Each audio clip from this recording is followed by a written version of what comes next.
and welcome to this special coverage of the passing away of Her Majesty Queen Elizabeth II, who passed away on Thursday at the age of 96, ending a 70-year reign as a monarch. She was the world's longest-serving monarch. It's a sad time, but one that the Crown has been preparing for since the 1960s. The plan for what to do after Elizabeth's death is called Operation London Bridge, and the steps that will be taken now that the Queen has died are strictly controlled. UK is now preparing for a new era after Queen's death. King Charles III will return to London now, and is going to address the nation on Friday afternoon, which is set by the time of 6 p.m.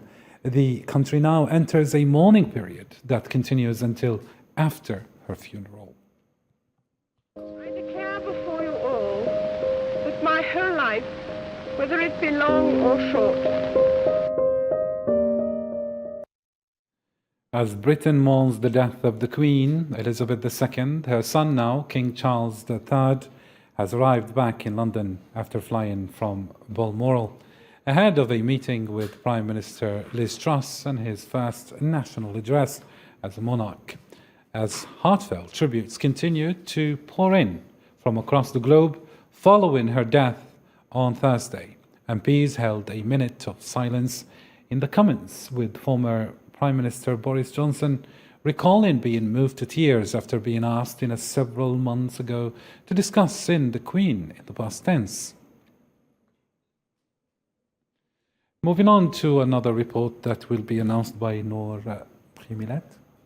Yes, Karim, Buckingham Palace announced Thursday that Queen Elizabeth's doctors were concerned for the Queen's health, and a few hours later confirmed that she had died peacefully. The events preceding her death are clarified by Miriam Zian.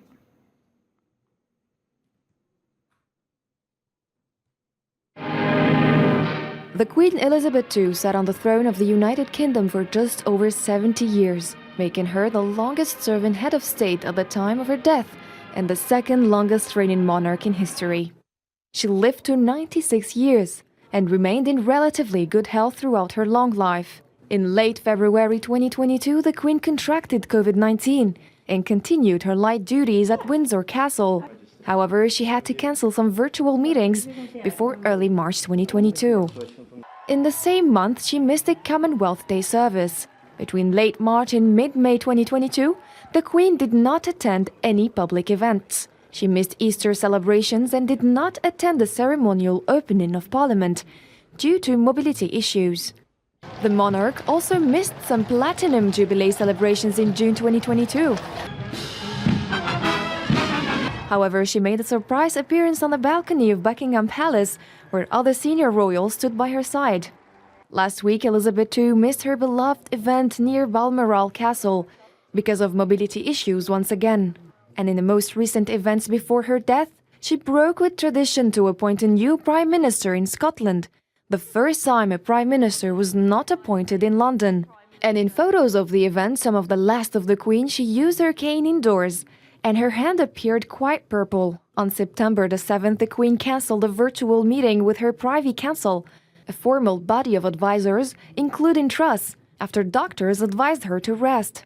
All the Queen's children have rushed to be by her side at Balmoral Castle as concerns grew about her health. We say something about the announcement which has just been made about Her Majesty. I know I speak on behalf of the entire House when I say that we send our best wishes to Her Majesty the Queen, and that she and the royal family are in our thoughts and prayers at this moment. I'm going to take no more, if there is anything else, we will update the House accordingly. Thank you. September the 8th, Buckingham Palace announced the death of UK's and Commonwealth realms Queen, saying she peacefully passed away at Balmoral. And I would like to bring in our guests back who have been with us in the previous coverage. I mean, we are in a continuous coverage, right, Noor Khimilat? So technically, we need all the insights and all the analysis we can get in this very devastating and sad day. We have David Powell with us, who can perhaps highlight the most important key events before her passing. Well, I think your report led up to the passing of the Queen yesterday, which came as quite a shock for the country. We knew she was frail. She had been for some time, and as your reporter said, she had mobility issues. But nobody knew that she was terminally ill, and in fact, the actual cause of her death has not been made public. She was, of course, 96 years old, so her death is not a surprise, but it is still a shock for the country. And the mood here is one of uncertainty and sorrow mixed with a certain feeling of foreboding, perhaps, for the future, for what the future holds, especially given the very uncertain international situation that this country and all countries find themselves in at the moment. But as for the next events, the most important thing is the King has taken over. It's an automatic process in this country. As soon as one monarch dies, another one automatically becomes head of state, and King Charles, as you said, her eldest son, is now king. He will be formally recognised as king tomorrow, however. There's a ceremony that takes place in London with an organisation called the Accession Council, where it's formally acknowledged that he takes over as king. But he is already de facto head of state. Mm-hmm. And before we delve deeper into more, let's say, questions with Mr. Stephen Hall, I invite you to follow this portrait that highlights the most important events in Her Majesty's life. The crowning achievement of Britain's Queen Elizabeth was to maintain the popularity of the monarchy across decades of seismic political, social and cultural change that threatened to make it an anachronism. I declare before you all that my whole life, whether it be long or short, shall be devoted to your service and to the service of our great imperial family to which we all belong. Elizabeth helped steer the institution into a modern world, stripping away court ritual and making it somewhat more open and accessible, all in the glare of an increasingly intrusive and often hostile media. While the nation she reigned over sometimes struggled to find its place in a new world order, and her own family often fell foul of public expectations, the Queen herself remained a symbol of stability. She also tried to transcend class barriers and earned the grudging respect of even hardened Republicans. To much of the world, she was the personification of Britain, yet she remained something as an enigma, as an individual, never giving an interview and rarely expressing emotion or offering a personal opinion in public. A woman recognized by millions, but known by hardly anyone. At first, Elizabeth relied heavily on her father's old circle of advisors, but gradually she brought in some more career diplomats and business executives to the royal court, as she and her husband Philip sought to modernize the monarchy.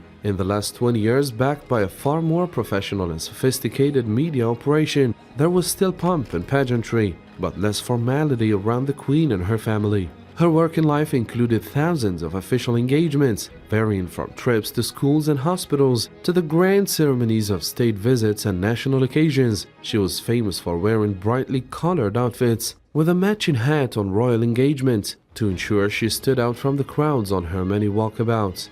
She traveled further than any previous monarch, overtaking more than 250 overseas visits to well over 100 countries. She was renowned for her stamina and began cutting back on a once hectic timetable of foreign tours only as she moved into her 80s. Even in her 90s, she regularly carried out engagements. On one such event, at the age of 93, she told officials she was still capable of planting a tree before shoveling the soil into a hole, and it was another 2 years after that before she needed to use a walking stick in public. And have seen in this report, the Queen has been in reign for 70 years, a long political life. It's hard to sum up all what she did. What really stands out in this or in her life? Well, I think certainly it is hard to sum up 70 years in such a short time. I mean, she, as mentioned, she brought stability to the country, and in terms of what she provided, it was a sense of, well, as I say, stability. The Queen was almost immortal as it were. I don't think, until fairly recently, I don't think most people ever considered that the Queen was going to die. It was to that great extent. She's had such a long time watching the country transition from an empire to a middling power today, and having to adapt to a never-changing society and to a never-changing political environment. And I think that is something that is fairly amazing. She has never spoken about it, and it must have taken a lot of time to go from the pageantry of the empire. Okay, there's still pageantry today, but it's far more reformed than it ever was. And having to adapt, I think, is probably her greatest achievement. Very nice and indeed. it sadly ends when the country is at some sort of political instability, given what's going on right now or at the moment with the energy crisis. Dr. David Powell, as the Queen got older, she started handing responsibilities to the others. How is it going now? Are they ready to take it from now? Yes, you're right. She did hand over duties to others in her family, notably two sons, both Charles and Prince Edward, perhaps stepped up more than the others. It's a gradual process, and I anticipate that this will happen more with King Charles. He'll involve others in the royal family too. We don't quite know what his vision will be for how the royal family is, but a lot of people are saying, well, it's too big a family. Okay, we have a head of state, but what about all these princes? Why are they on the public payroll? What do they do? So I think what we're going to see is perhaps a slimmed down monarchy, with some of the principal members doing more, and perhaps others being, as it were, pensioned off. You may have followed some of the scandals that have overtaken some of the children of the royal family, notably Prince Andrew, who has basically been removed from royal duties because he is still under investigation for sexual offences with a minor, which is of course a grave accusation.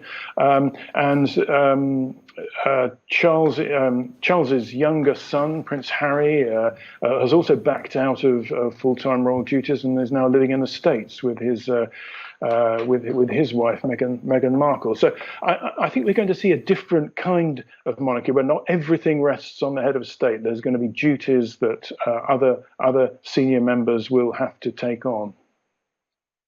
Very nice indeed. And here, Stephen Hall, could you please, if we were to sum up, let's say, the most important points during her life, what could be her legacy?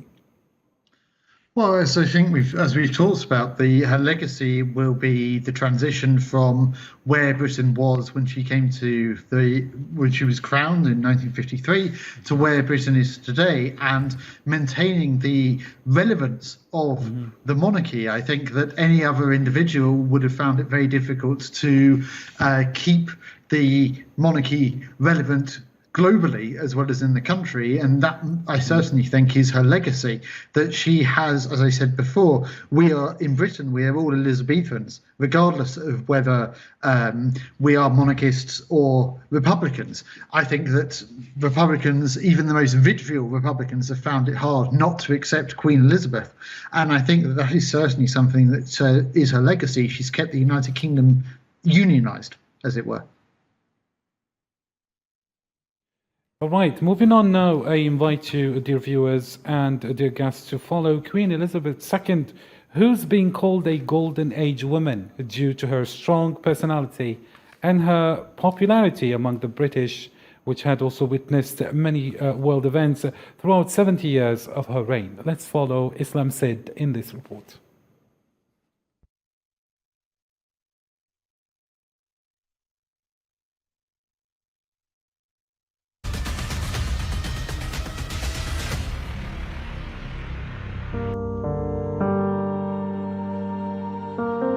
The London Bridge has fallen. This is how the British bid farewell to their Queen Elizabeth II, who passed away after a long journey of achievements that lasted for more than 7 years.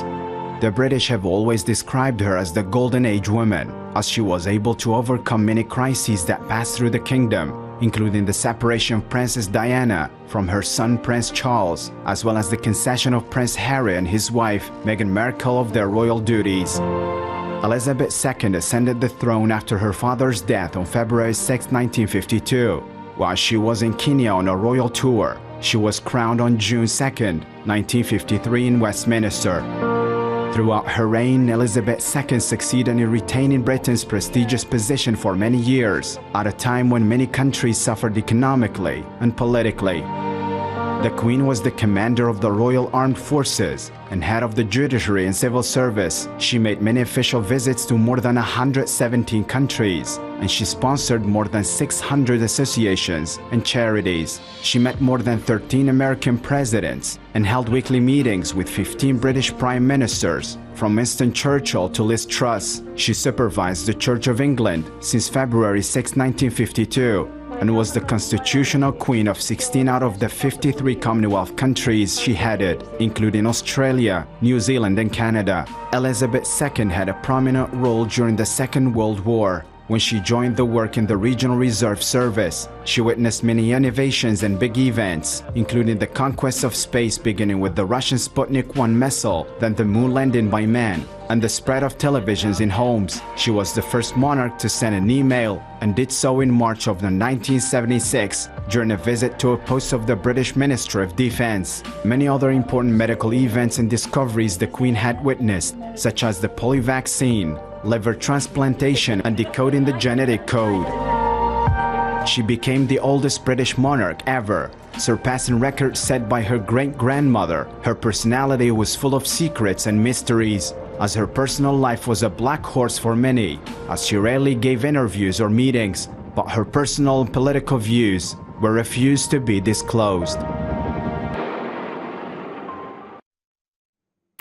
Queen Elizabeth also always looked like she disapproves of everything happening around her, but under her Perma score, she was actually quite a funny woman. She had that dry British sense of humor that made her great and deepened one-liners. It was even funnier to see the Queen crack a joke because of who she is.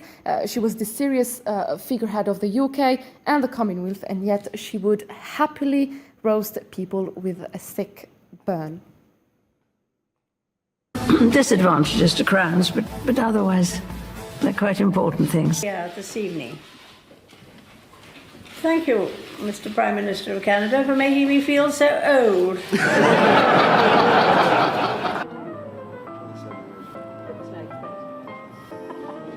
I was here, it was 17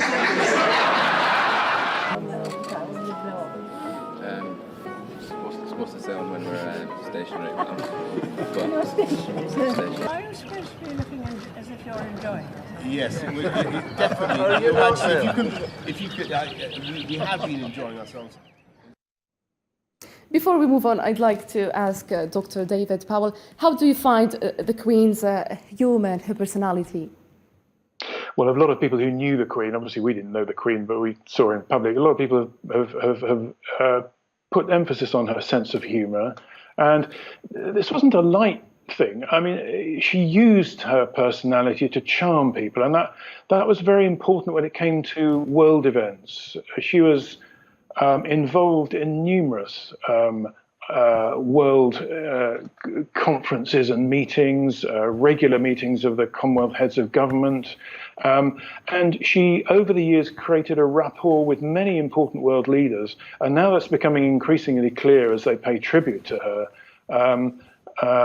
And she used that for political purposes, if I can say. I mean, it's very important in a constitutional monarchy that the Queen has absolutely no role in politics. That's a cardinal principle of democracy. I mean, it was her government, but actually the speech she read out at the opening of Parliament was always written by the Prime Minister. They were nominally her ministers, but she carried out what she was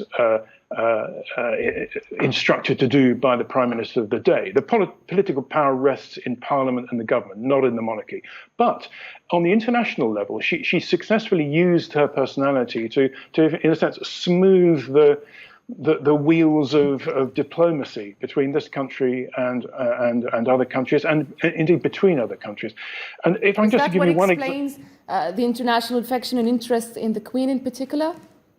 Yes, absolutely. And I mean, it's startling. Yesterday, one of the tributes that came from world leaders, was from the Irish president, the Irish Republic. She paid an important visit to Ireland in 2011 after the peace agreement, which, as you know, brought an end to, in a sense, Britain's civil war in Ireland, a pitiless terrorist campaign waged by the IRA against to force the secession of Northern Ireland from the Union, which was finally brought to a close in 1998. But a lot of bitterness remained. She made a visit to Ireland, and she not only met the Irish president, but she met Martin McGuinness, who was a leader of the IRA.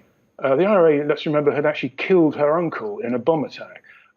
So this was a huge gesture. She shook hands with Martin McGuinness, who himself paid tribute to her before he died. So she used her personality to cross really, really important divides and take the country and indeed the world forward. Very nice indeed. And Mr. Stephen Hall, Britons are gathering outside Buckingham Palace and Windsor Castle at Balmoral in Scotland, where Queen Elizabeth II died, aged 96. And I mean, the whole world is mourning the death of Queen Elizabeth. What can you tell us in particular about what's happening in the UK, how people are taking this news?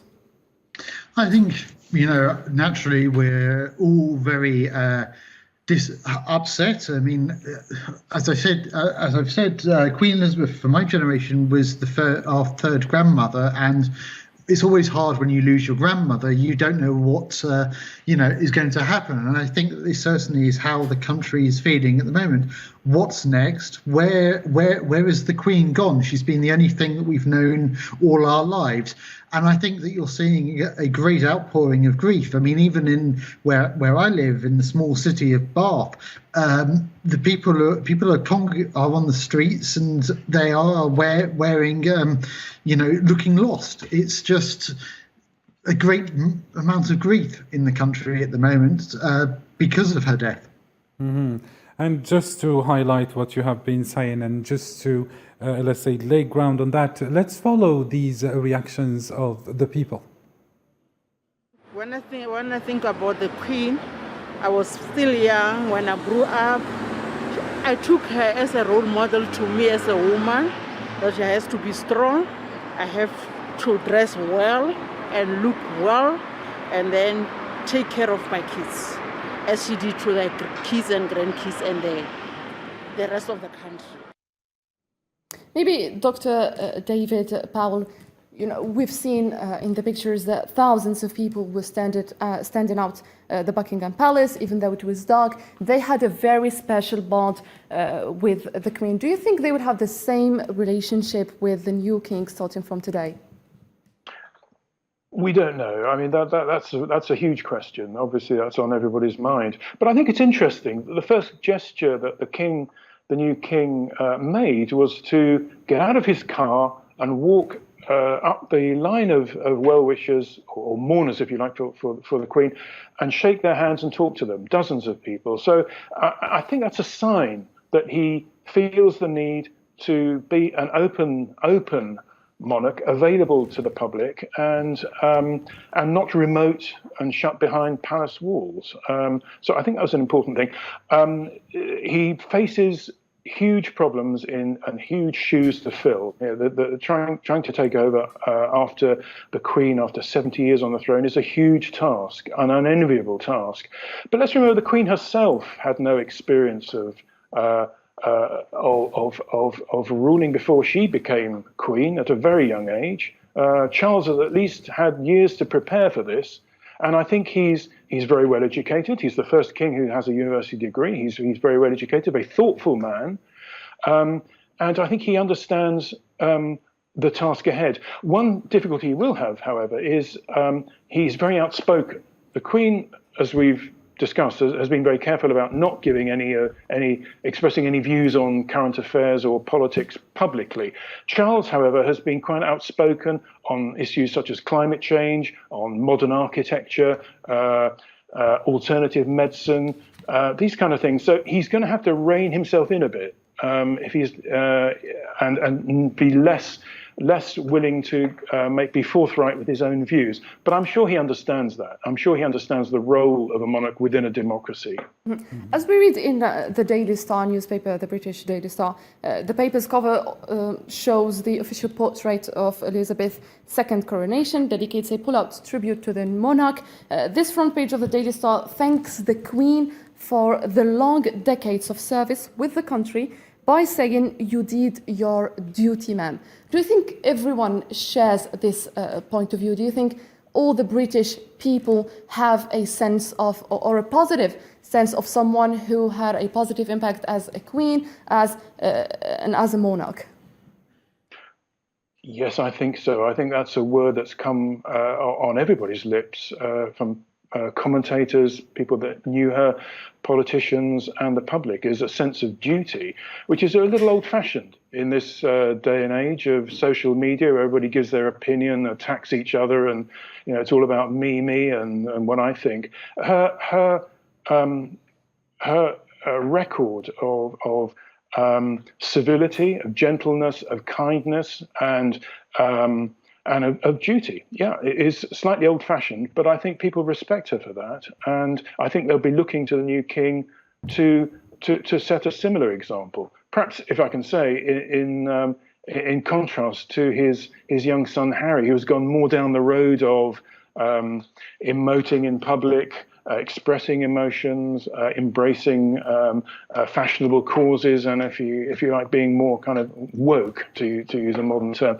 I think the Queen was very much not of this wearing her emotions on her sleeve, of expressing her emotions openly. She was more withdrawn. She was, in a sense, from a different generation. But Charles, I think, understands that, and is in a way cut from similar cloth.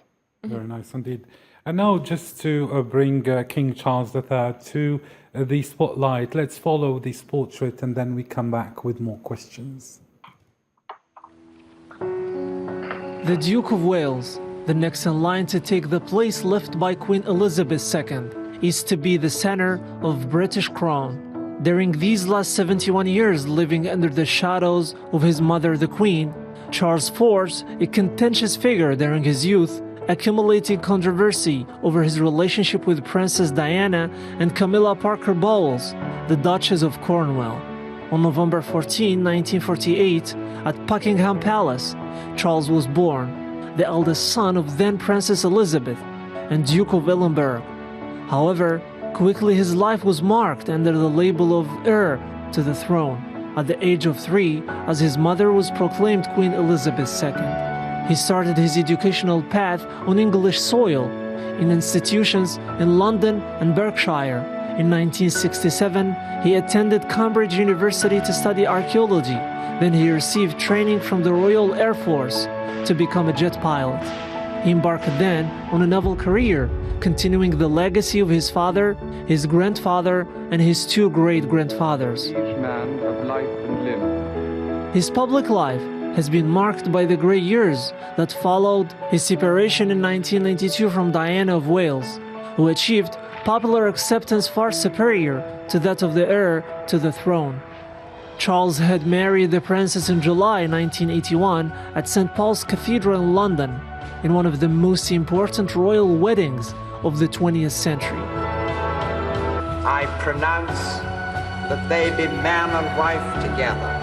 Lady Di, mother of his 2 children, Prince William and Harry, who had a rocky relationship with the Queen, died in 1997 in a car accident in Paris, which was a blow to both her children and Charles, who traveled to France with Princess's 2 older sisters to repatriate the body to the United Kingdom. In 2005, Charles married Mrs. Parker Bowles, his partner during his marriage to Princess Diana. While Elizabeth II has maintained extreme caution During her reign, when expressing her personal opinions, Charles has been characterized in recent decades by his intensity in the defense of humanitarian and environmental causes, as well as the promotion of medical remedies. Now, under the name of King Charles III, and after a long wait, the new monarch faces several challenges at a time of crosswind and a complexity for the United Kingdom. Our special coverage continues over the day until we see all the latest updates concerning Her Majesty's passing. Stephen Hall and David Powell, thank you so much for your thorough analysis and for joining us in this special coverage. Noor Khimilat, thank you so much for your participation in this special coverage. With this, ladies and gentlemen, we come to a close in this program. Bye for now.